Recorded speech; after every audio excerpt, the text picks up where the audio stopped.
தற்போதைய அண்மை செய்தியை பார்த்துக் கொண்டிருக்கிறோம். டெல்லி, ஹரியானா உள்ளிட்ட மாநிலங்களில் காற்று மாசு அளவுக்கு அதிகமாக இருக்கக்கூடிய நிலையில் 10 மற்றும் 12ஆம் வகுப்பு மாணவர்களுக்கும் ஆன்லைன் வகுப்பு நடத்துவது பற்றி அந்தந்த மாநிலங்கள் முடிவெடுக்க ஆணை பிறப்பிக்கப்பட்டிருக்கிறது. கூடுதல் விவரங்களோடு இணைகிறார் டெல்லி செய்தியாளர் சுசித்ரா. உச்சநீதிமன்றத்தினுடைய உத்தரவு என்ன?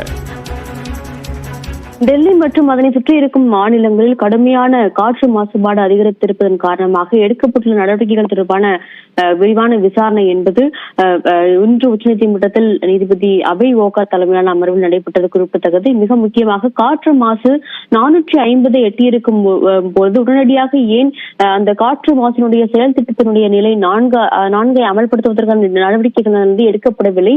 24 மணி நேரம் காத்திருந்தது ஏன் என்ற கேள்வியை மாநில அரசிற்கு உச்சநீதிமன்றம் கேள்வியாக எழுப்பியது மிக முக்கியமாக பார்க்கப்படுகிறது. இவை மட்டுமல்லாமல் காற்று மாசு தடுக்க அறிவிக்கப்பட்டுள்ள கட்டுப்பாடுகள் அனைத்தும் முறையாக செயல்படுத்தப்படுகிறதா என்பதை அனைத்து துறைகளும் தீவிரமாக கண்காணிக்க வேண்டும் எனவும் டெல்லி மற்றும் அதனை சுற்றியுள்ள மாநில அரசுகள் அதற்கென ஒரு மல்டி துறைகள் அடங்கிய அதிகாரிகள் அடங்கிய ஒரு குழுவை ஏற்படுத்தி இந்த கட்டுப்பாடுகள் முறையாக செயல்படுத்தப்படுகிறது என்பதை கண்காணிக்க வேண்டும் என்ற ஒரு உத்தரவையும் தற்போது நீதிபதிகள் உத்தரவாக பிறப்பித்தனர். அது மட்டுமல்லாமல் டெல்லி மற்றும் அதனை சுற்றி இருக்கும் மாநிலங்களில் ஏற்கனவே 9ஆம் வகுப்பு வரையிலான மாணவர்கள் மற்றும் 11ஆம் வகுப்பு படிக்கும் மாணவர்களுக்கும் ஆன்லைன் மூலமாக வகுப்புகள் நடக்கும் என அறிவிக்கப்பட்டிருந்தாலும் 10 மற்றும் 12ஆம் வகுப்பு மாணவர்களுக்கு நேரடியாகவே பள்ளிகளுக்கு சென்று பாடத்தை கற்பிக்கும் அந்த ஒரு நிலையானது நிலவுவதாக மனுதாரர்கள் தரப்பானது குற்றச்சாட்டை இன்று முன்வைத்தது. அதனால் அவர்களையும் கருத்தில் கொண்டு அவர்களுக்கு உடனடியாக ஆன்லைன் வகுப்புகள் எடுப்பதற்கான ஒரு நடவடிக்கையை உத்தரவாக பிறப்பிக்க வேண்டும் என்ற ஒரு கோரிக்கை மனுதாரர் தரப்பானது இன்று கோரிக்கையாக முன்வைத்தது.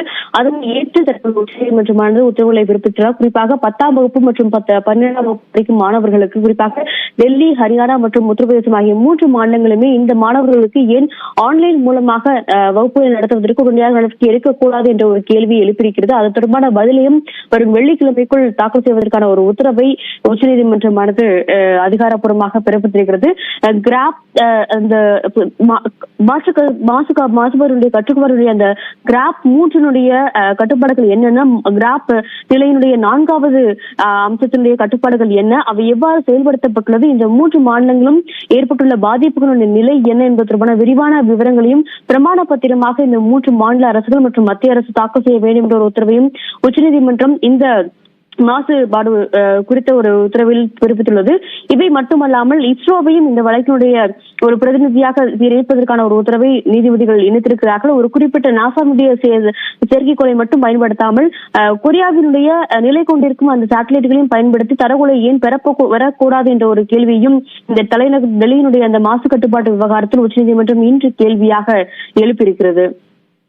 விவரங்களுக்கு நன்றி சுசித்ரா.